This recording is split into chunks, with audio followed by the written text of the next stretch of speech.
السلام عليكم ورحمة الله وبركاته. نحمده ونصلي ونسلم على رسوله الكريم. أما بعد فأعوذ بالله من الشيطان الرجيم. بسم الله الرحمن الرحيم. إن الله وملائكته يصلون على النبي يا أيها الذين آمنوا صلوا عليه وسلموا تسليما. اللهم صل على سيدنا ومولانا محمد معدن الجود والكرم وعلى آله وصحبه وبارك وسلم صلاة وسلاما عليك يا سيدي يا رسول الله صلى الله تعالى عليه وسلم. الله رب محمد صلى الله عليه وسلم. نحن عباد محمد صلى الله عليه وسلم وعلى دويه وصحبه أبد الدهور وكرم. رب اشرح لي صدري ويسر لي أمري واحلل عقدة من لساني يفقه قولي.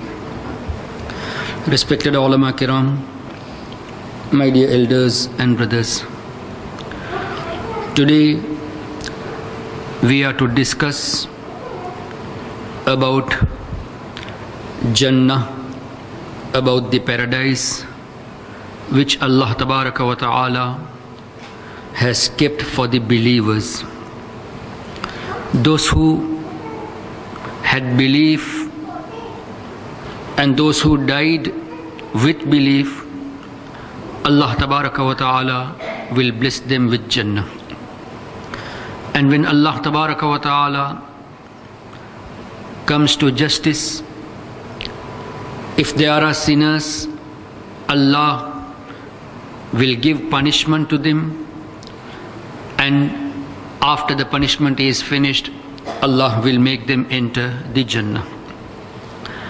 To the extent that Allah Tabaraka wa Ta'ala will send people to Jannah by the shafaat of Nabi Kareem sallallahu ta'ala alayhi wasallam, all those people who has Iman, even up to the seed, a little Iman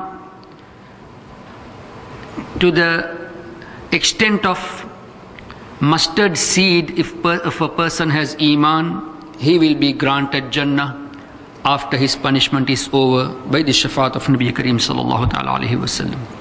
And there will be many who will be sent towards Jannah without any accounts. We pray to Allah Tabaraka wa Ta'ala that may Allah grant all of us Jannatul Firdaus, and may Allah grant all of us such a status that we be as Khadim of Nabi Kareem sallallahu ta'ala alayhi wasallam in Jannah. Jannah is an abode which Almighty Allah has created for the believers. He has placed such splendors in Jannah that no eye has ever seen. We are talking about Jannah. We will be discussing a little detail about Jannah, but no eye has seen Jannah as yet. Yes, Allah Tabaraka wa Ta'ala has blessed His Habib sallallahu ta'ala alayhi wasallam, and Allah's Habib sallallahu alayhi wasallam has seen Jannah. And why not? The whole of Jannah is created by the nur of Nabi Kareem sallallahu ta'ala alayhi wasallam. When the Jannah itself is sadaqah of Nabi Kareem sallallahu alayhi wasallam, how can it be hidden from the sight of Nabi Kareem sallallahu alayhi wasallam? So in general, no eye has ever seen this before, and no ear has ever heard of it, and nor has the thought of these splendors even passed through the mind of any person. We may think that this will be the mountain of Jannah, in such a manner the bird of Jannah will be, in such a manner the palace of Jannah would be, but these thoughts are just our thoughts. Actually, these things of Jannah are beyond our imagination. None None has the thought of these splendors even passed through the mind of any person. None can ever experience the true realities and bounties of Jannah in this world. To experience the realities, the true bounties of Jannah is not possible in this world. The only one that has been blessed with experiencing all the bounties and all the beauties of Jannah is the Habib of Allah Tabaraka wa Ta'ala, Muhammadur Rasulullah Sallallahu Ta'ala Alaihi Wasallam.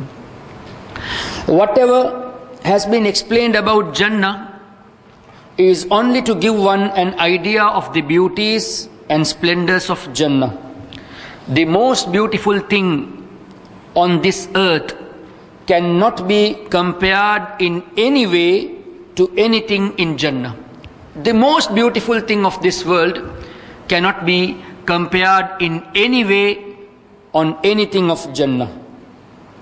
There is no doubt that nothing can be compared to holy paradise, but the holy Kaaba is greater in status than Jannah.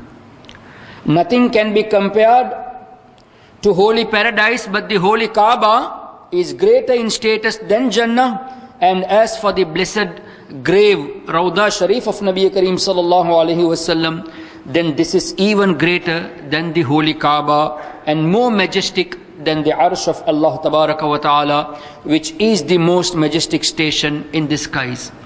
So Kaabatullah, the house of Allah, is higher in status than Jannah, and the Rawda Sharif of Nabi Kareem Sallallahu Alaihi Wasallam is even higher in status than the holy Kaaba.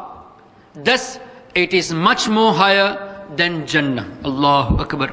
So Nabi Kareem Sallallahu Alaihi Wasallam's resting place, the soil which touches the blessed body of Nabi Kareem Sallallahu Alaihi Wasallam, is even higher than the holy Kaaba, than Jannah, and even than the Arsh of Allah Tabaraka wa Ta'ala. One can therefore not compare the pleasures and tranquility of Jannah. If one of the maidens of Jannah, the Hur of Jannah, has to peep into the world, if one of the maidens of Jannah has to peep into the world, then through her beauty, the entire skies and earth will be lit up and be filled with fragrance.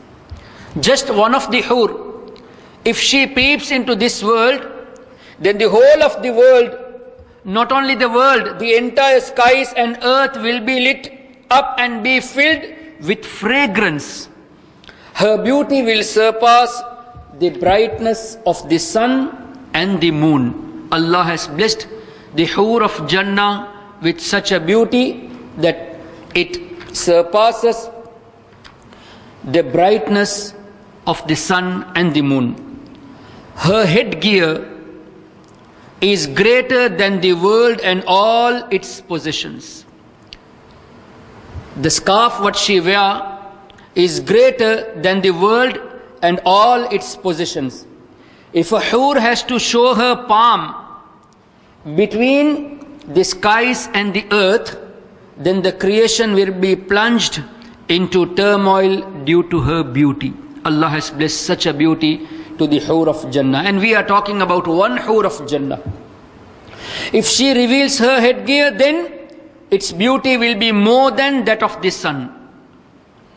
The sun compared to the beauty of her will be like a candle in front of the sun. If anything from Jannah equivalent to a fingernail has to fall onto earth, then the entire skies and earth will be adorned by it. Just a small thing, anything from Jannah equivalent to a fingernail, which is a very small amount, just a small particle. If a thing equivalent to a fingernail has to fall onto earth, then the entire skies and earth will be adorned by it. If the comb of a Jannati, the person of Jannah, if his comb is revealed, then the brightness of the sun will be hidden. So even the comb of Jannah has such a beauty that the brightness of the sun will be hidden in front of the beauty of the comb of a Jannati. The smallest space in Jannah, even an amount of space that one needs to keep a dustbin, just a small place of Jannah, is greater than the world and all its possessions. How huge is this world? From east to west, it's spread in thousands of miles, but again, just a small area of Jannah is greater than this whole world. Only Allah and His Rasul sallallahu ta'ala alayhi wasallam know how vast Jannah is. The explanation for understanding is that it has 100 levels. Jannah has 100 levels. The distance between every two levels is the distance between the skies and the earth. There are 100 levels of Jannah. The distance between two levels is a distance between earth and the sky. As for the issue of how vast each level is, then no such narration comes to mind right now. It is mentioned in Tirmizi Sharif that if all the worlds have to put into one level, then this one level is sufficient for everything. Allahu Akbar. There is a tree in Jannah that if a fast horse has to ride in its shade for 100 years, there is a tree in Jannah. If a fast running horse has to run for 100 years on the shadow of that tree, then it will still remain under its shade. It won't even complete after running for 100 years the shadow of the tree. Such huge is the tree of Jannah. The doors of Jannah are so broad that from one end to the other end of one door is the distance that a fast horse will travel in 70 years. Allahu Akbar. The door of the Jannah is such vast that from this end to that end, for a fast running horse to complete, it would take 70 years. With all this, the amount of people that will enter Jannah will be so many that they will be touching elbows, struggling to enter. Allahu Akbar. Just imagine, the door of Jannah is such huge that a fast running horse has to run for 70 years. That means, if you calculate as per the world, then for 70 years if a horse is running, how many thousands of kilometers it has to run? This is the size of the door of Jannah. Yet there will be so many people entering Jannah that they won't enter the Jannah easily, but they will be touching elbows, struggling to enter. So much of people will be entering Jannah by the shafaat of Nabi Kareem sallallahu alaihi wasallam. And this is very clear in light of the hadith of Nabi Kareem sallallahu alaihi wasallam, where he stated, "Inni ashfa'u yawm al-qiyamah akthara mimma ala al-ardi, akthara mimma ala wajhi al-ardi min shajar aw hajar aw madar aw kama qala sallallahu alaihi wasallam." Our Nabi sallallahu alaihi wasallam stated, on the day of judgment, I will do shafaat for people more than the trees, more than the stones and pebbles on the surface of the earth. How many trees are there on the earth? We are unable to count. When we are unable to count the trees, how are we able to count the stones? Which is impossible by us. Then how about counting the pebbles of the earth? This is also impossible for us. So Nabi Kareem sallallahu alaihi wasallam said, there are people whom He will intercede on the day of judgment to the number which is more than the number of the trees, stones and pebbles on the surface of this earth. Allahu Akbar. This means our Nabi, by the bestowal of Allah, is well aware how many trees are there, how many stones are there, and how many pebbles are there, and for how many people is He going to do shafaat is very well known to Nabi Kareem sallallahu ta'ala alayhi wasallam. There are all types of mentions therein which are made of precious stones. They are so beautiful and pure that the inside can be seen from outside and the outside can be seen from inside. Allahu Akbar. What a beauty Allah Tabaraka wa Ta'ala has kept in Jannah. The walls of Jannah are made from gold and silver bricks, which are fixed together by musk. One brick will be made of gold, followed by a silver one. Our bricks is totally different than the bricks of Jannah. There, the bricks will be of gold and silver. The ground will be made of saffron, and instead of stones, there will be pearls and other precious stones. Allahu Akbar.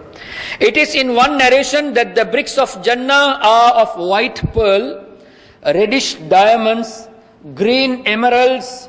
These bricks have been placed alternately and are bound by musk. Instead of grass, there is saffron. Pearls instead of stones. And sand made from amber. Allahu Akbar. There is a tent in Jannah made from pearls. The height of this tent will be 60 miles. 60 miles, the size of the tent. There are 4 rivers in Jannah. One of water, one of milk, one of honey, and one of heavenly wine.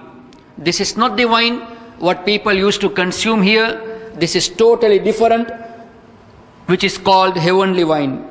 There are streams which flow from each river into the homes of every person of Jannah. Streams of river which flow from the streams which flow from each river into the homes of every person of Jannah. The streams in Jannah do not flow after being dug up, but they flow on the surface. Allahu Akbar. They flow on the surface. The banks of each stream are of pearls and rubies, and the sand below the water is made from musk. The wine of Jannah is not like the wine of this world, which is overcome with a foul odor and a bitter taste and causes a person to become drunk and lose his sense of judgment. The wine of Jannah is pure of all the above mentioned shortcomings which are found in the wine of the world. The Jannatis will eat all delicacies in Jannah. Whatever they desire will appear before them. If a person desires to eat meat, meat will appear in front of that person. If he desires to eat some fruits, that fruit will appear in front of him. If a person sees a bird and wishes to taste its flesh, then immediately that bird will appear well cooked before him. If a person sees a bird and he wishes to have its flesh, then that bird will appear in front of him already cooked. Subhanallah. And if he thinks of water, then the jug will come by itself in his hand. No need to go and take. When a person desires for water, the jug will come into his hand, and the jug will have the exact amount of water what he desires. If he desires for honey, if he likes, if he want to taste milk or honey, then the amount of milk, amount of water, amount of honey will be exact what is his requirement. If he drinks of water, etc., then the jug, if he thinks of water, then the jug will come by itself in his hand. The jug will have the exact amount of water, milk or honey in it that the person desires. There will not be one drop more or less than desired by a Jannati. The amount what he desired, exactly that amount will be there. After the person drinks from it, it will return to where it came from. No need to even go and keep the glass. No need to even go and pick it. No need to even go and keep it. Automatically it will come into our hands, inshallah. After drinking, it will go to its place. In Jannah there will be no impurities such as urine, stool, nose and ear fluid. The Jannatis will only burp a fragrant and comfortable burp. One's perspiration will be fragrant and comfortable, and this will cause the food eaten to be digested. With that burp full of fragrance, the whole food what we ate, the drinks, it will be digested. The scent of musk will be present in one's burp and perspiration. Every person will have the strength of 100 men to eat, to drink, and to gain satisfaction. Those in Jannah will continuously make tasbih with intent and without intent, like the flow of one's breath. Automatically a person will be engaged in the tasbih of Allah Tabaraka wa Ta'ala. There will be 10,000 servants standing at the head side of every person. 10,000 servants standing at the heads of every person. Each one of them will have a bowl of gold and a bowl of silver in their hands, which will be full of all exalted and splendid things. No matter how much a person eats, the taste will never become less. In reality, the taste will increase. Every drop what we take of water, every food what we take, the taste will be increasing. Every morsel will have 70 tastes, and each taste will be better than the next. Allahu Akbar. Which will be felt simultaneously. The clothes of the Jannati will never become old, and they will remain young forever. When the first group of Muslims enter Jannah, their faces will be as bright as the full moon. The second Jama'at faces will be as bright as the brightest star. They will all live in harmony, and there will be no disunity or jealousy amongst them. In Jannah, there is no jealousy, there is no disunity.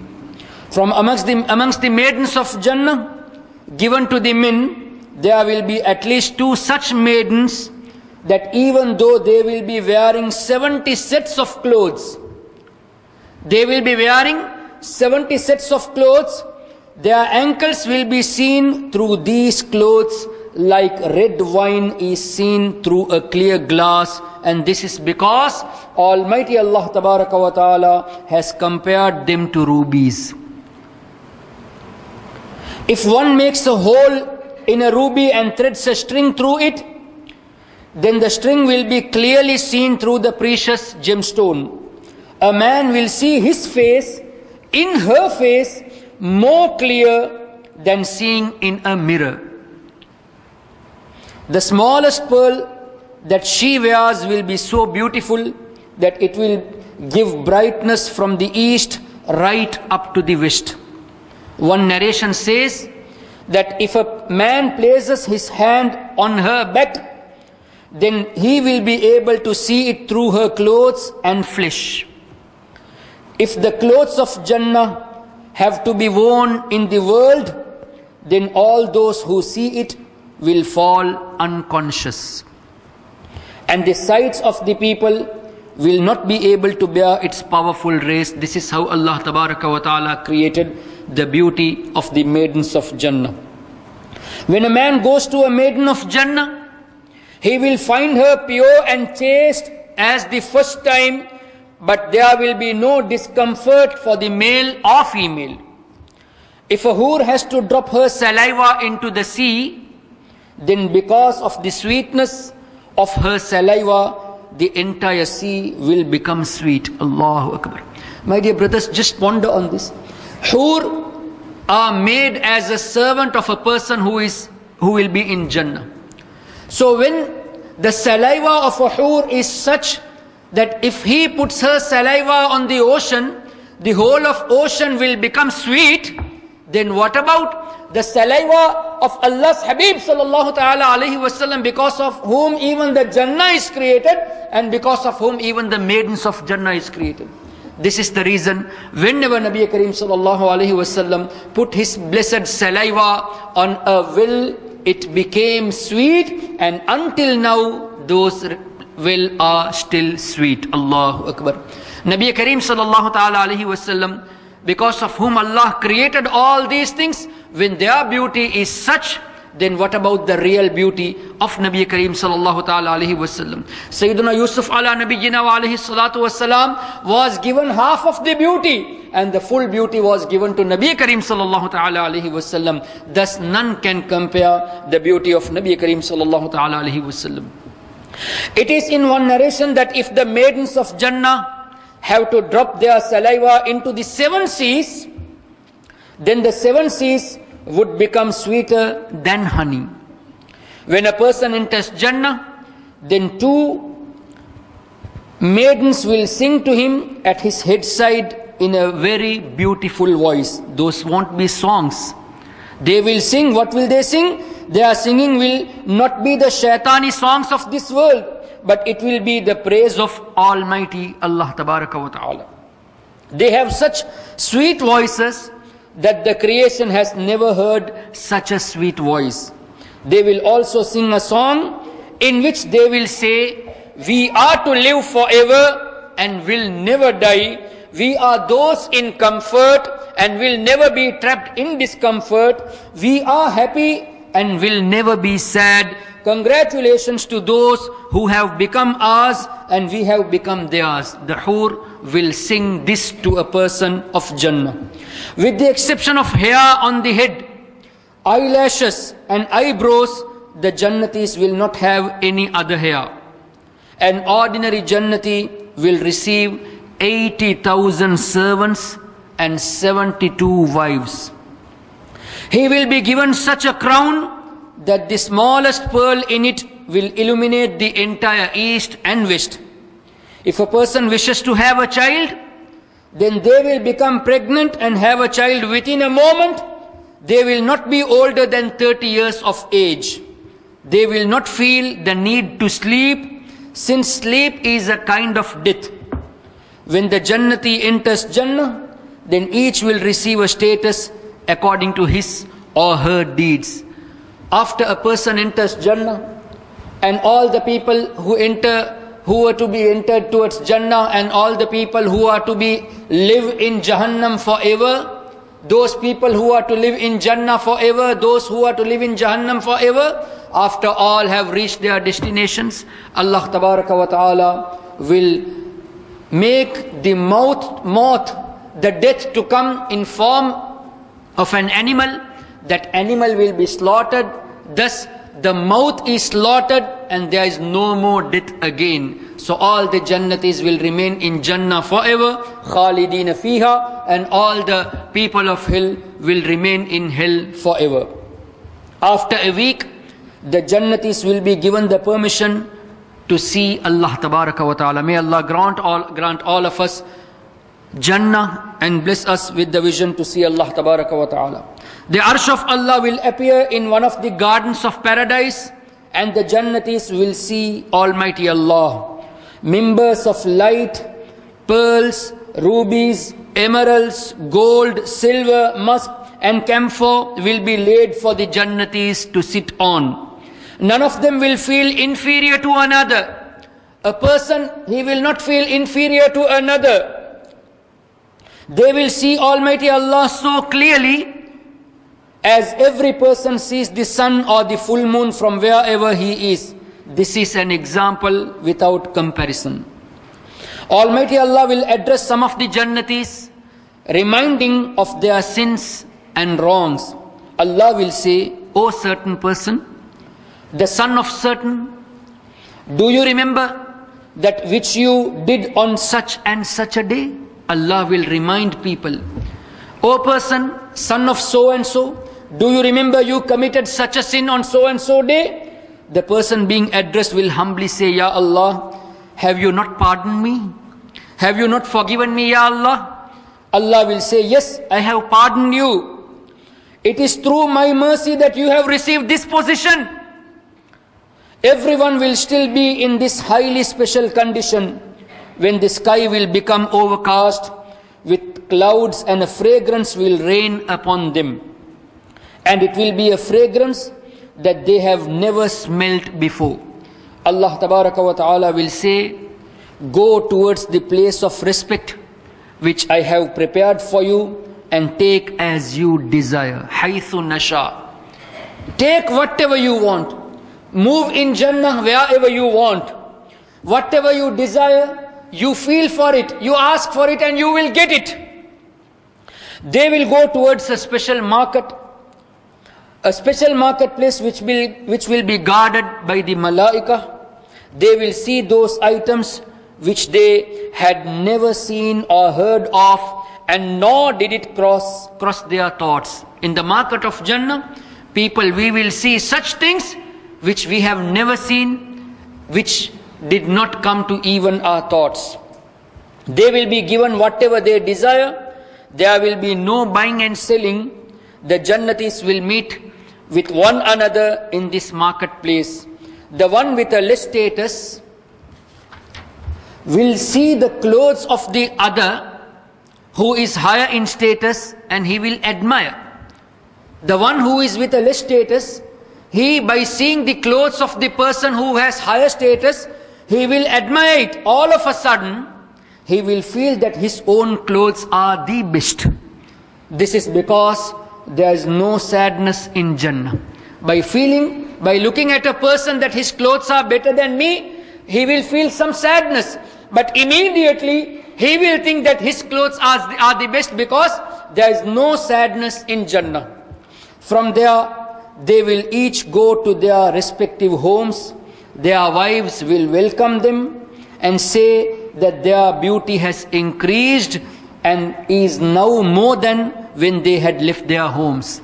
When they had left their homes, saw Allah Tabaraka wa Ta'ala, went to the marketplace, and when they return, their wives will say that your beauty has increased. They will say that they have been blessed with the honor of sitting before Almighty Allah. It is for this reason that we have become so illuminated. When the Jannatis wish to meet with each other, then either their thrones will move to wherever they desire, or they will be transported by very swift animals. For example, if a person wants to meet Sayyiduna Ghawthul Azam Muhyiddin Abdul Qadir Jilani Qaddasallahu Sirrahul Aziz, he will find an animal which will swiftly take him to Ghawthul Azam radiyallahu tabaraka wa ta'ala. If he desires to meet Sayyiduna Khaja Mu'inuddin Chishti radiyallahu ta'ala, he will be able to meet. Allahu Akbar. If we desire to meet our Shaykh, our Grand Shaykh, we will be able to meet. Allah Tabaraka wa Ta'ala, may He grant all of us such a status that we be in Jannah and we be at the service of these pious servants of Allah Tabaraka wa Ta'ala. If they intend to visit any person or place, then their desire will be instantly fulfilled. The Jannati of the most humble order will have wives, orchards, etc. that will stretch out for a distance of 1,000 years. The most chosen ones in Jannah will be blessed with making Didar, that is to see Allah Tabaraka wa Ta'ala morning and evening. When the Jannatis enter Jannah, then Almighty Allah will ask if they desire anything else. They will say, Ya Allah, you brighten our faces. Ya Allah Tabaraka wa Ta'ala, you entered us into Jannah. Ya Allah, you freed us from hell. There is nothing else we desire. Then the veils will be removed and the Jannatis will make Didar, that they will see Allah Tabaraka wa Ta'ala. Could they receive anything greater and more valuable than the opportunity to make Didar of Almighty Allah Tabaraka wa Ta'ala? Subhanallah. What a moment it would be that when we get a chance to see Allah Tabaraka wa Ta'ala, to see our Lord.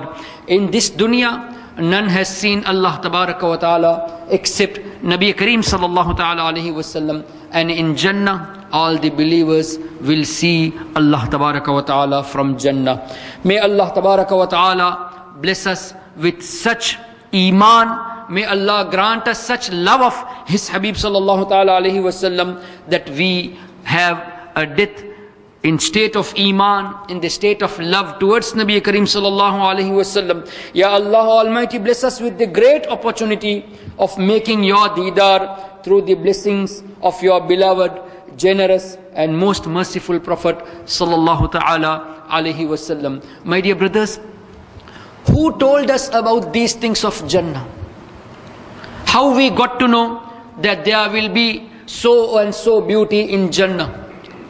The tent will be like this, the rivers will be like this, the stones will be like this, the sand will be of like this. We got to know because of Nabi Kareem sallallahu ta'ala alayhi wasallam narrated these things.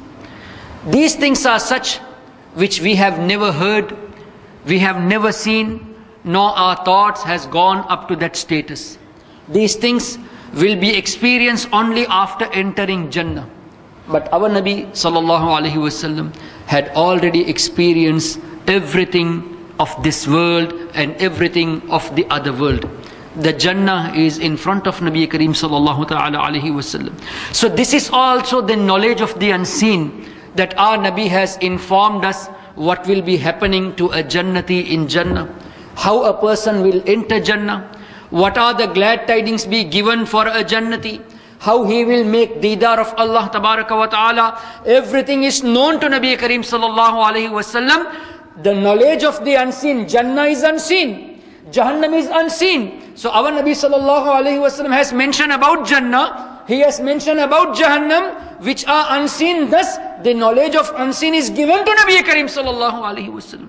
And how come anything of this world and of the hereafter be hidden from the sight of Nabi Kareem sallallahu alaihi wasallam, when Allah himself was not hidden from the sight of Nabi Kareem sallallahu alaihi wasallam? That means Allah blessed his Habib sallallahu alaihi wasallam to see Allah tabaraka wa ta'ala. When the Creator was seen by Nabi Kareem sallallahu alaihi wasallam, how come the creation be hidden from the sight of Nabi Kareem sallallahu alaihi wasallam? This is why Ala Hazrat Imam Ahmad Raza have stated, "Aur koi ghaib kya tumse niha ho bhala, ya Rasulullah, jab na khuda hi chupa, tum pe karodo durud." And further he states, "Sare arsh par hai teri guzar, dil farsh par hai teri nazar, ya Rasulullah, you have travelled even beyond the arsh of Allah, and your sight is in the bottom of the earth as well.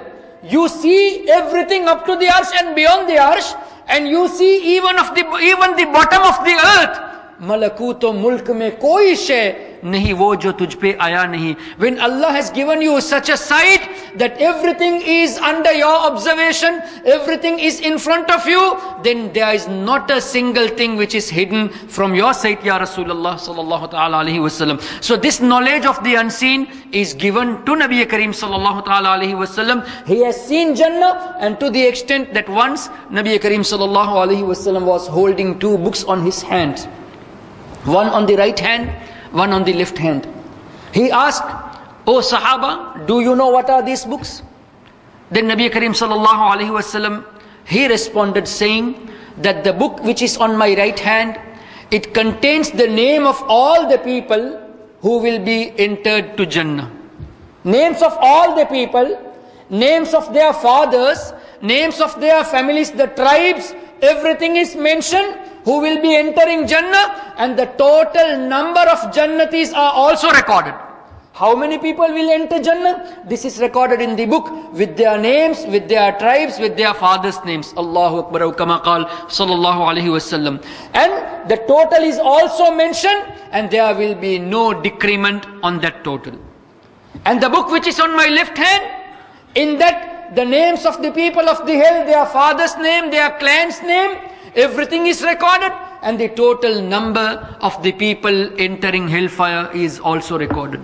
This clearly means that our Nabi sallallahu alaihi wasallam is well aware who will be entering Jannah, whose son will be entering Jannah, he belongs to which tribe, and what is the total number of the people who will be entering Jannah. This is known to Nabi Kareem sallallahu alaihi wasallam. Similarly, who will be entering the hellfire? What is his name? What is his father's name? What is his clan's name? And what is the total number of the people entering hellfire is known to Nabi Kareem sallallahu ta'ala alaihi wasallam. And after that, those two books disappeared from the hands of Nabi Kareem sallallahu ta'ala alaihi wasallam. This is clearly recorded in the hadith of Nabi Kareem sallallahu ta'ala alaihi wasallam. So my dear brothers, we are very fortunate that we are among the the ummah of Nabi Kareem sallallahu ta'ala alayhi wa sallam. Allah tabaraka wa ta'ala has guided us on the straight path. Allah has blessed us with iman and the sweetness of iman, that is the true love of Nabi Kareem sallallahu ta'ala alayhi wa sallam. And by the barakah of Nabi Kareem sallallahu alayhi wa sallam, Allah tabaraka wa ta'ala has informed us through Nabi Kareem sallallahu alayhi wa sallam about the beauty of Jannah, about the torment of the hellfire, so that we refrain from committing sins and we be inclined towards good deeds more and more in order to be blessed with Jannah by the shafaat of Nabi Kareem sallallahu alayhi wa sallam. Therefore, we should always try to make efforts to do good deeds. We should always be inclined towards doing good deeds. We should always respect our parents, respect our elders, take care of the rights of the parents, rights of the brothers and sisters, rights of the families, rights of the neighbors, right of a Muslim. Everything has to be taken care in order to seek the pleasure of Allah and His Rasul sallallahu ta'ala alayhi wasallam. If we do that, insha'Allahul Aziz, by the barakah of Nabi Kareem sallallahu alayhi wasallam, we will get a chance to be in Jannah. And remember this point as well. If a person does any amount of good deeds, as it is recorded in the hadith, a person who is always doing good deeds, but at the time of his death, he might utter the words of kufr and he will be out of the fold of Islam. Allahu Akbar. May Allah protect. And there will be a person who will be doing all the time bad deeds, but at the time of his death, Allah will guide him and he will die in the state of Iman. Allahu Akbar. We never know what is going to happen with us, but we should always fear for our Iman, because the one who doesn't fear for his Iman is in danger. Therefore, we should always worry to protect our Iman. We should always think about our Iman. We should always protect our Iman. In order to protect our Iman, we should have the true love for Nabi Kareem sallallahu ta'ala alayhi wasallam. Deeds are good things. It has to be done, but deeds are not valid if there is no love for Nabi Kareem sallallahu alayhi wasallam. If one has the love for Nabi Kareem sallallahu alayhi wasallam, he will find the true essence of doing good deeds as well. He will be feeling the sweetness of doing those good deeds if he has the true love for Nabi Kareem sallallahu alayhi wasallam. In short, there is nothing accepted if there is no love for Nabi Kareem sallallahu alayhi wasallam. Didn't we see how Sahaba sacrificed their lives for the sake of the love for Nabi Kareem sallallahu alayhi wasallam? Sayyidina Ali al-Murtada radiyallahu ta'ala anhu sacrificed his Asr Salah for the sake of the rest of Nabi Kareem sallallahu alayhi wasallam. Sayyidina Abu Bakr Siddiq radiyallahu ta'ala anhu sacrificed his life for the sake of the rest of Nabi Kareem sallallahu alayhi wasallam. Protection of Salah is very important. And hafidhu ala salawati was salatil wusta. Allah ta'ala states, protect your Salah, and especially the mid Salah, that is the Asr Salah, to be taken care, very much to be taken care for the Asr Salah. That Asr Salah was sacrificed by Hazrat Ali radiyallahu ta'ala anhu for the sake of the rest for Nabi Kareem sallallahu alayhi wasallam. They had this belief, this Salah is only valid if it is with the respect for Nabi Kareem sallallahu alayhi wasallam. And the life, such an important thing, that if a person is in hunger, he has nothing to eat, he has nothing to drink, he has only a meat which is haram, or he has a drink which is haram. Other than that, he has nothing to eat or drink.